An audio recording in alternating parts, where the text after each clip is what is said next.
Deontay Wilder first won the WBC Heavyweight World Championship on January 17, 2015, when he scored a lopsided unanimous decision victory against Bermane Stiverne. In his first title defense on June 13, 2015, Wilder defeated Eric Molina by 9th round knockout. In his second title defense on September 26, 2015, Wilder defeated Johann Duhaupas by 11th round stoppage. In his third title defense on January 16, 2016, Wilder defeated Arthur Spilka by 9th round knockout. In his fourth title defense on July 16, 2016, Wilder defeated Chris Arreola by 8th round stoppage. In his fifth title defense on February 25, 2017, Wilder scored a 5th round stoppage against Gerald Washington. In his sixth title defense on November 4, 2017, Wilder scored a devastating first round knockout in his rematch with Stiverne. In his seventh title defense on March 3, 2018, Wilder stopped undefeated challenger Luis Ortiz by 10th round stoppage. In his eighth title defense on December 1, 2018, Wilder retained his title in a 12-round draw against lineal heavyweight champion Tyson Fury. In his ninth title defense on May 18th of this year, Wilder scored a first-round knockout against Dominic Breazeale. And in his 10th and most recent title defense this past Saturday night, November 23, 2019, in a bout that was televised on Fox pay-per-view, Wilder scored a brutal 7th-round knockout in his rematch against Luis Ortiz. Wilder has become just the 6th boxer during the long, rich history of heavyweight boxing to make 10 consecutive heavyweight title defenses. The others include Muhammad Ali, who had 10 consecutive defenses during his second reign as heavyweight champion, Tommy Burns, who had 11 consecutive title defenses, Vladimir Klitschko, who had 18 consecutive title defenses, Larry Holmes, who had 20 consecutive defenses, and the great Joe Louis, who had 25 consecutive defenses. Technically speaking, you can make the case that Holmes had 19 instead of 20, and that Louis had 26 instead of 25, but 20 for Holmes and 25 for Louis were the generally accepted numbers I remember being most frequently cited. Regardless, Wilder now finds himself in a very exclusive group that carries profound historical significance. With 10 consecutive title defenses, Wilder has also just surpassed the likes of Vitaly Klitschko, Lennox Lewis, Iron Mike Tyson, Smokin' Joe Frazier, and Muhammad Ali from his first reign. A lot of Wilder's harshest critics and detractors are trying to downplay the historical significance of Wilder's 10 consecutive title defenses. And the main argument being used to downplay Wilder's achievement is based on the fact that we have more belts today than we did previously. Originally, there was just one heavyweight champion. Then situations arose where we could have 2 different heavyweight champions. In the early 1980s, we could have up to 3 different heavyweight champions. That started when Larry Holmes vacated the WBC in favor of the newly formed IBF. Following that, we had the situation where you could hypothetically have 4 heavyweight champions, and this came into play when Michael Spinks reigned as the lineal heavyweight champion while technically not holding any major alphabet titles. And finally, when the WBO universally gained recognition as a 4th major alphabet belt, you could theoretically have up to 5 different heavyweight champions. That hasn't ever actually happened, but it's theoretically possible. Circling back to Wilder's loudest critics, that the achievement isn't historically significant because Wilder only holds 1 alphabet title, this argument still falls short when you consider the fact that we could have at least 3 different heavyweight champions dating back to the early 1980s, more than 35 years ago. So any way you view things, what Wilder accomplished is still historically unique. Since the early 80s, only two guys have more successful title defenses than Wilder: Larry Holmes and Vladimir Klitschko. If we do a quick comparison of Wilder's 10 consecutive defenses with the other heavyweight champions who have had 9 or more, the one common theme you will find is that most of the others had valid claims to the lineage. So the fact that what Wilder accomplished is historically significant is strongly tied in with the idea that the heavyweight lineage still commands great historical significance. Vitaly Klitschko had 9 consecutive defenses of the very same WBC championship that Wilder now owns. Vitaly never unified, and he understandably never faced the best champion at this time, that being his younger brother Vladimir. So by any objective measure, Wilder's 10 WBC title defenses is greater than Vitaly's 9 WBC title defenses. Lennox Lewis had 9 consecutive title defenses that started with the very same WBC belt. Eventually, Lewis earned a valid claim to the lineage when he stopped Shannon Briggs, and Lewis would ultimately unify the WBA IBF belts when he defeated Evander Holyfield. So by the end of this 9-defense reign, Lewis had unified all 3 major belts from his day, as well as securing a valid claim to the lineage.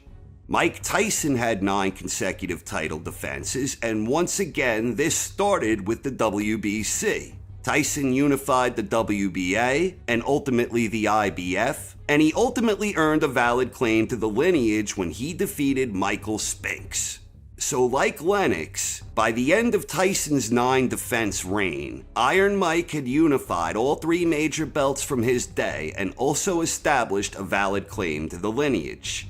Smokin' Joe Frazier had 9 consecutive title defenses, and his reign started as the NYSAC champion. This all happened towards the end of a transitional period where the 2 major belts that were previously the NBA and the NYSAC, those were essentially absorbed and replaced by the WBA and WBC titles as we know them today. Frazier ultimately unified the WBA, WBC versions by the end of this transition, and Frazier had also secured a valid claim to the lineage when he defeated Muhammad Ali in the fight of the century. So Frazier's situation is similar to what we have with Tyson and Lennox in terms of 9 title defenses, in the sense that by the end of those 9 defenses, Frazier held both major titles of that time and also had a valid claim to the lineage. Muhammad Ali had 9 consecutive title defenses, and they were all undisputed defenses. There was no unification necessary, so of those with 9 consecutive title defenses, Ali's first reign is the gold standard, Vitaly's reign is at the bottom, and the reigns of Tyson, Lewis, and Frazier, they all fall in between on basically equal footing. The important thing to take from this is that with the exception of Muhammad Ali, the championship reigns of Tyson, Lennox, and Frazier all started with a single major world championship. And by the end of these 9 defense reigns, those 3 were undisputed with valid claims to the lineage.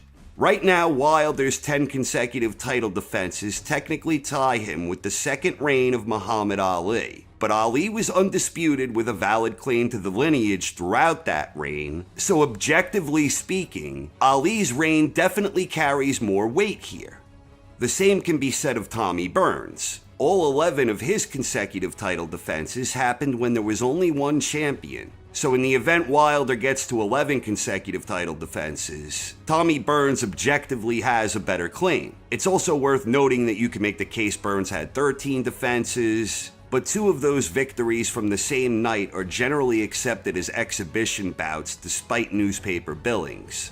Vladimir Klitschko had 18 consecutive defenses, and this reign began when Vladimir stopped Chris Bird for the IBF belt. Klitschko would ultimately unify the WBO and later the WBA, and he also secured a valid claim to the lineage. Vladimir never became undisputed during this reign, but he did unify all but one major world title of his day.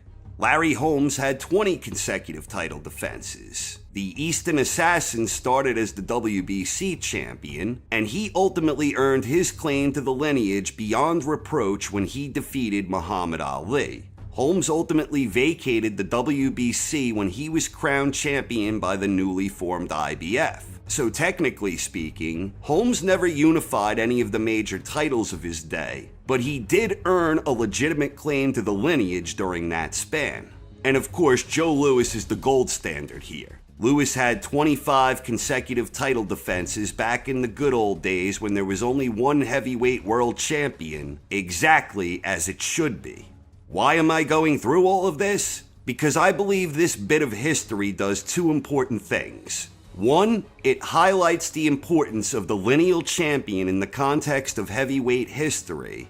And two, it also helps illustrate the magnitude of what Deontay Wilder just accomplished. In other words, for those critics who try and outright dismiss the historical significance of what it means for Deontay Wilder to make 10 consecutive title defenses, if this was so easy and so insignificant, then how come only two other heavyweight champions have ever accomplished this unique feat in the age of multiple splintered heavyweight world champions? Again, the only other two guys who have done it are Larry Holmes and Vladimir Klitschko. Deontay Wilder is now just the third heavyweight champion since the early 1980s to make 10 or more consecutive title defenses. The one thing that truly separates what Wilder has accomplished so far in comparison to both Vladimir and Holmes, aside from the raw number of consecutive title defenses, is the fact that Larry and Vlad both had valid claims to the lineage.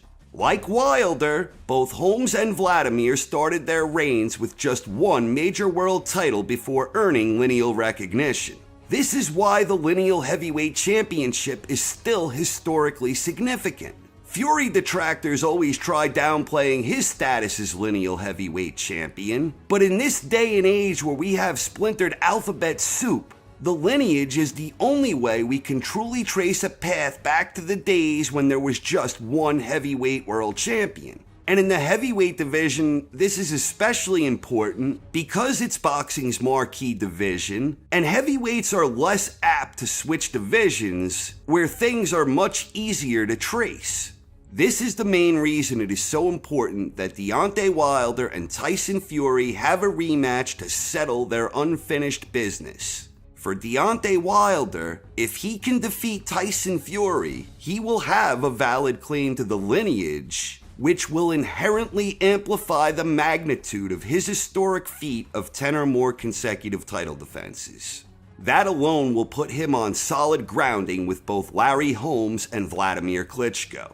At the end of the day, 10 consecutive title defenses is historically significant any way you choose to dissect it. Aside from Wilder, the fact that only Larry Holmes and Vladimir Klitschko have done this in modern times, meaning since the early 80s, that alone shows you how difficult it is to reach this unique heavyweight championship milestone.